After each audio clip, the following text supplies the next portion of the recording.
Class 10 का जो science का एमसीक्यू है, अब हम बढ़ते हैं नेक्स्ट एमसीक्यू की तरफ।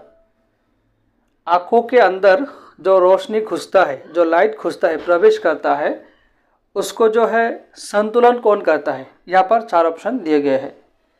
চকুত সোমোৱা পোহৰৰ পৰিমাণটো নিয়মীয়া আৰু নিয়ন্ত্ৰণ কৰে।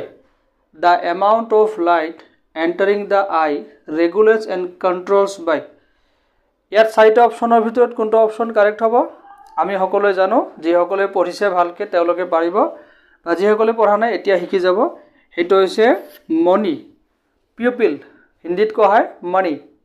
তেতিয়াহ'লে তোমালোকৰ এই 4টা অপশ্যনৰ ভিতৰত যদি পৰীক্ষাত দিয়া থাকে তেন্তে তোমালোকে ইজিলি ক'ব পাৰিবা যেটো কি ডেফিনেটলি মণি, পিউপিল।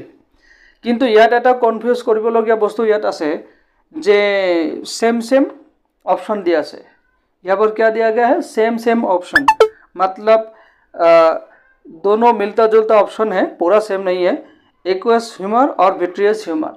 तो स्टूडेंट्स को लग सकता है कि 4 ऑप्शन में से ये 2 जो है करीब जो है मिलने वाला ऑप्शन है।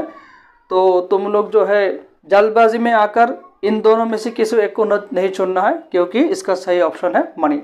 Now is that clear?